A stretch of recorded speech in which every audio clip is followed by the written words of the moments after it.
The Ministry of Finance and the Public Service presents Let's Talk Finance, a feature exploring the various elements of the economic program. Welcome again to Let's Talk Finance here on Nationwide 90 FM. My name is George Davis. So good to be here once again. I have as my special guest the coordinator of the LEGS Secretariat, Olivia McFarlane. Olivia, welcome to Let's Talk Finance. Welcome to Nationwide. Thank you, George. Thanks for having me. There you go. First up, the LEGS Secretariat. When I saw that you were coming and I saw LEGS immediately, I know, well, I doubt there's a link. My mind went back to a campaign of a previous administration, LEGS and regs and regulations and legislations and everything. So, yeah, that's where my mind went. For the benefit of those who want to know the LEGS Secretariat, what does the acronym LEGS represent? What it is that you are in charge of? Please explain. The acronym LEGS represents the strategy, Yes. a strategy by the government of Jamaica to engage youth. Mm-hmm. It means learn, earn, give, save. Yes. The LEGS Secretariat manages the LEGS program within the Ministry of Education. Under this program, we engage youth ages 18 to 24 Yes. in apprenticeship type work. Mm-hmm. We have a number of them placed so far in schools across the island and within the Ministry of Education itself. And while they are placed, the engagement, wherever Yes. they are placed, whatever Yes. they're doing, is underpinned by learning, Mm-hmm. where they work to learn, Yes. they work to earn, Yes. they work to give back to their country, and they work to save. Hence, LEGS, Yes. the strategy. Yes. In terms of the Secretariat, how big is your team and what are the areas that they have day-to-day response? In fact, what do they do on a day-to-day basis, your team? My team is extremely small. Yes. We're maybe about, now, Yes. about 11 Yes. junior persons with maybe 3 or so core managerial level persons. Yes. We day to day we ensure that the services being offered to the young people we engage are being offered at the optimal level. Yes. We ensure that those who are placed are actually trained and receive their certification so that they can transition Yes. into maybe a job, further education. We ensure that, for example, if partners are interested in engaging youth, they get those persons, we send to them those persons who might be a good fit and can offer something to their organizations. Right. And maybe become a part of it. Yes. So that's, in summary, what we... So you have that process then, Olivia, where you I'll call it a screening process then, where you know potentially who will fit best where. So if someone calls and says, I want someone who has these skills, fits this kind of profile, you can go through your file, go through your directory then and say, this person would be ideal for you based on what they've demonstrated. Yes. Because we work closely too with the Heart Trust. Yes. And they have their database. We have ours. We liaise and we try our very best to identify persons who we know will work well in the space that we place them. I know you could probably have fit together some letters, which would have given you a nice sounding acronym just the same to describe and capture what it is that you are in charge of, what it is that you and your team do.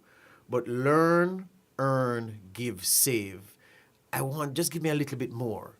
Learn, earn, give, save. Why those 4 things as 4 points of emphasis for young people? What is so critical about those 4 things that it was felt needful enough to frame the work of the Secretariat around those 4 pillars?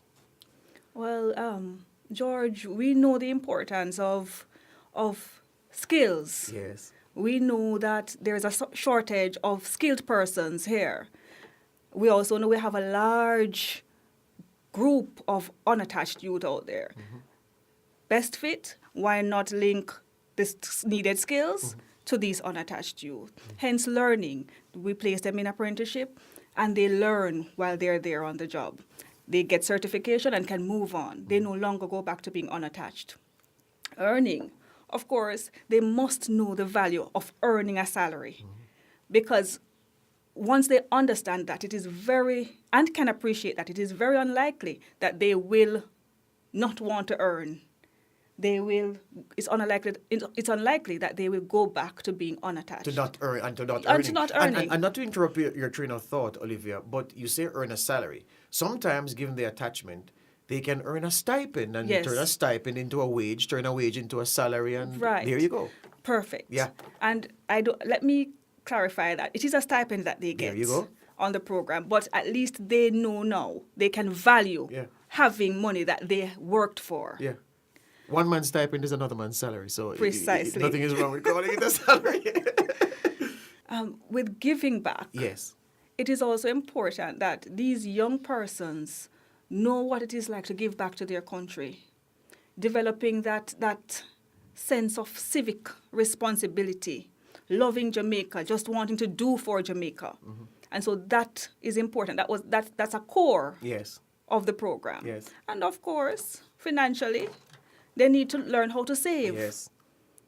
And so that's why legs. Yes. What's the upper and lower limit in terms of age for persons who are captured on the legs? How young? I've always wondered at the definition of youth in Jamaica, and I find that certain entities, you may have a difference in a couple of years between who they say the youth is. When I was studying, well, I'm always studying, but when I was in school studying, there, certain publications will define youth differently. How does legs define that captive audience that it's called the youth under its attention? For the legs program, we treat with youth 18 to 24. However, this falls within the broader definition of youth as outlined in the National Youth Policy, where youth is defined as that group of persons between the ages of 15 to 29. Yeah. Financial literacy for the youth. Based on even before your work with the Leg Secretariat, but even especially because of your work with the Leg Secretariat, what do you think financial inclusion mean for young people, for the youth? What? It means empowerment. It means being an integral part of society. It means being responsible. Yeah. So give me that practical example, Olivia, of someone who you've seen through your eyes become empowered by virtue of being involved in financial inclusion or exposure to the financial inclusion. Okay, George, I know of a few of the young persons who have been engaged who, as a result of being educated Yes. or having become financially literate, Yes. they were able to make some sound choices with their savings. Yes. Some of them have used it to go back to school. Yes. One young lady, she invested in a sewing machine so she could start her dressmaking business after Yes. receiving her certification from the Heart Trust through the program. Another young man, he invested in purchasing his furniture. He bought his bed and he was so happy. Yes. He was able to help his mother to be a little bit more comfortable. And mind you, I believe, had these young persons not received this kind of guidance, the small savings could have or may have been used to do something else, Yes. something less meaningful. Yes.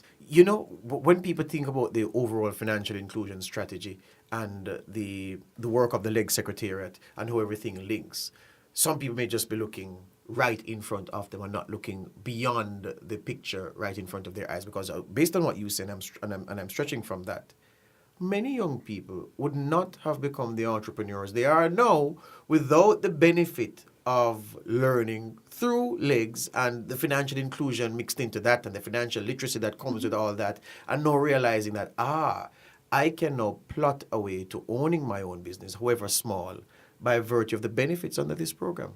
So, Olivia, overall, based on what the Leg Secretariat has achieved so far, how would you rate? I'm asking you to score yourself. This is self-evaluation now. How would you score out of 10 the progress that you and your team have been able to make in impacting the lives of young people? I would give us a 7, George. And explain the 7, yes. The 7, because I think there is a lot more that we can do and we're trying to do. For example, we know that a lot of these young persons, they need support. Yes. And we are currently working on a partnership to provide this support, youth support, the youth supporting youth, youth building youth. Yes. And that, I believe, that component alone could give us a 10. And so that's why I gave us a 7. Yeah. How do you keep the youngsters? Well, I'm sure the youngsters are going to keep you on your toes, and it must mean something for your team to help people as young as them, some younger than them, to really get on the road to self-actualizing. We speak about owning their own business, but just feeling like Yes. a contributing member of society. Yes. Yeah? Tremendous.